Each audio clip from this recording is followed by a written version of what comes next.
নিউটনীয় বলবিদ্যার জগতে আমাদের এই গভীর যাত্রার তৃতীয় এবং শেষ পর্বে আপনাদের সবাইকে স্বাগত।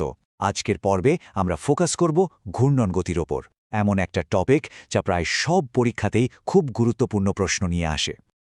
তো চলুন আর দেরি না করে শুরু করা যাক।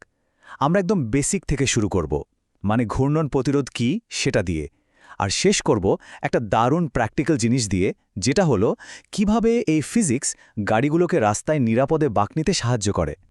আমাদের আলোচনার শুরুতেই আসছে জড়তার ভ্রামক। আচ্ছা, কোনো কিছুকে ঘোরানো কতটা সহজ বা কঠিন হবে সেটা কিসের উপর নির্ভর করে?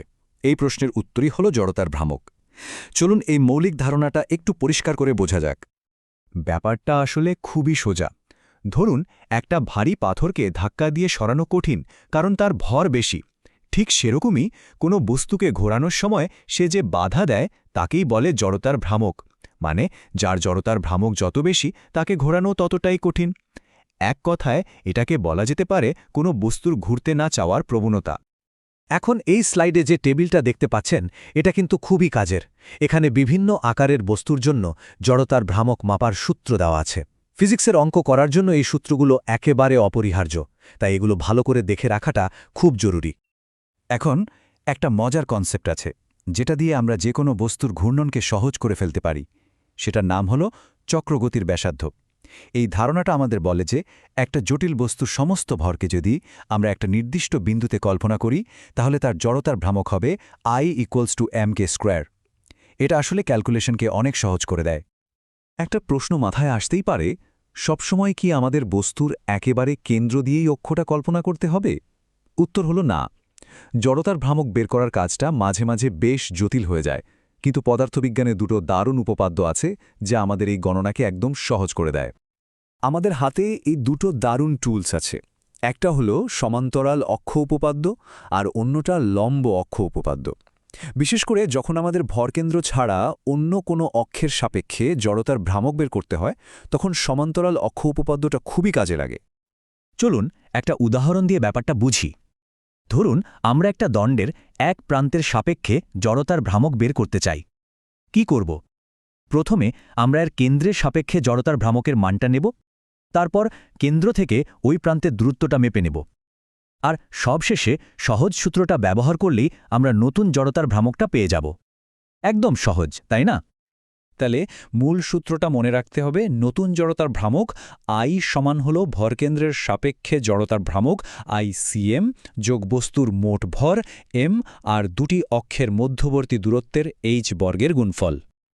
আচ্ছা, জড়তা তো বুঝলাম, কিন্তু একটা জিনিসকে যে আমরা ঘোরাই, সেটার পেছনে যে বল বা গতি কাজ করে, তার সাথে জড়তার সম্পর্কটা কি? চলুন এবার এই রহস্যটা ভেদ করা যাক। এই স্লাইডটা দেখুন। এখানে রৈখিক গতি আর ঘূর্ণন গতির মধ্যে একটা দারুণ মিল খুঁজে পাবেন। সরল পথে চলার সময় যেটাকে আমরা ভর বলি, ঘোরার সময় সেটাই হয়ে যায় জড়তার ভ্রামক। একইভাবে ধাক্কা বা বলের ঘূর্ণন রূপ হল টর্ক, আর রৈখিক ভরবেগের মতো করেই আছে কৌণিক ভরবেগ। এই তুলনাটা মাথায় রাখলে পুরো কনসেপ্টটা বুঝতে অনেক সুবিধা হয়। সহজ কথায় টর্ক কি? ধরুন আপনি একটা রেঞ্চ দিয়ে নাট বোল্ট খুলছেন। আপনি যে বল প্রয়োগ করে রেঞ্চটা ঘোরাচ্ছেন, সেটাই হলো টর্ক। মানে টর্ক শুধু কতটা জোরে বল দিচ্ছেন সেটার উপর নির্ভর করে না, বরং অক্ষ থেকে কতটা দূরে বলটা দিচ্ছেন সেটার উপরও নির্ভর করে। আর এই ধারণাটাই আমাদের পদার্থবিজ্ঞানের সবচেয়ে সুন্দর এবং শক্তিশালী একটা নীতির দিকে নিয়ে যায়, যা আমাদের চারপাশের অনেক কিছু ব্যাখ্যা করতে পারে, ঘূর্ণায়মান গ্রহ থেকে শুরু করে একজন আইস স্কেটারের নাচ পর্যন্ত। এইটাই হলো কৌণিক ভরবেগের সংরক্ষণ সূত্র, মহাবিশ্বের একটা ফান্ডামেন্টাল নিয়ম। সোজা কথায়, যদি কোনো ঘূর্ণন সিস্টেমের ওপর বাইরে থেকে কোনো টর্ক বা ঘূর্ণন বল কাজ না করে, তাহলে তার মোট কৌণিক ভরবেগ একদম ফিক্স থাকবে, কোনোদিনও বদলাবে না। এর সবচেয়ে ক্লাসিক উদাহরণ কোনটা জানেন? আইস স্কেটার। কল্পনা করুন, একজন স্কেটার বরফের উপর হাত দুটো ছড়িয়ে দিয়ে ধীরে ধীরে ঘুরছে। যেহেতু তার হাত দুটো, অর্থাৎ তার ভরের একটা বড় অংশ ঘূর্ণন অক্ষ থেকে দূরে আছে, তাই তার জড়তার ভ্রামক অনেক বেশি, আর এ কারণেই তার ঘোরার গতিটা কম। কিন্তু তারপর কি হয়? যেই মুহূর্তে স্কেটার তার হাত দুটো গুটিয়ে শরীরের কাছে নিয়ে আসে, সঙ্গে সঙ্গে তার জড়তার ভ্রামক কমে যায়। কিন্তু কৌণিক ভরবেগ তো একই থাকতে হবে, তাই সেই ক্ষতিটা পুষিয়ে নিতে তার ঘোরার গতি বা কৌণিক বেগ নাটকীয়ভাবে বেড়ে যায়, আর সে অনেক দ্রুত ঘুরতে শুরু করে। তার মানে মূল ব্যাপারটা হলো এই সম্পর্কটা, অর্থাৎ শুরুর জড়তার ভ্রামক আর কৌণিক বেগের গুণফল শেষের জড়তার ভ্রামক আর কৌণিক বেগের গুণফলের সমান হতেই হবে। এটাই হলো সংরক্ষণের নীতির মূল কথা। আচ্ছা, এত সব থিওরি তো শিখলাম। চলুন এবার দেখি বাস্তব জীবনে আমাদের প্রতিদিনের রাস্তায় এই জ্ঞানটা কিভাবে জীবন বাঁচাচ্ছে। আপনারা কি কখনো ভেবে দেখেছেন হাইওয়ের বড় বড় বাঁকগুলো একটু কাত করে বা হেলিয়ে বানানো হয় কেন? ওগুলো তো সমানও হতে পারত, তাই না? এর পেছনে কিন্তু দারুণ একটা ফিজিক্স কাজ করছে। দেখুন, একটা সমান রাস্তায় গাড়ি যখন বাঁক নেয় তখন তাকে কেন্দ্রের দিকে ধরে রাখে শুধুমাত্র টায়ার আর রাস্তার ঘর্ষণ বল। কিন্তু এটা খুব বেশি নির্ভরযোগ্য না। আর রাস্তা যদি একটু কাত করে বা ব্যাংক করে বানানো হয় তাহলে রাস্তার যে সাপোর্ট ফোর্স বা অভিলম্ব বল সেটারই একটা অংশ কেন্দ্রমুখী বল হিসেবে কাজ করে।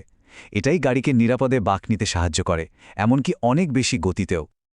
আর ঠিক কোন অ্যাঙ্গেলের রাস্তাটা বাঁকাতে হবে সেটাই ইঞ্জিনিয়াররা এই সূত্রটা দিয়ে বের করেন। এখানে রাস্তার ব্যাংকিং কোণ নির্ভর করে গাড়ির কাঙ্ক্ষিত গতি এবং বাঁকটা কতটা চওড়া তার ব্যাসার্ধের উপর।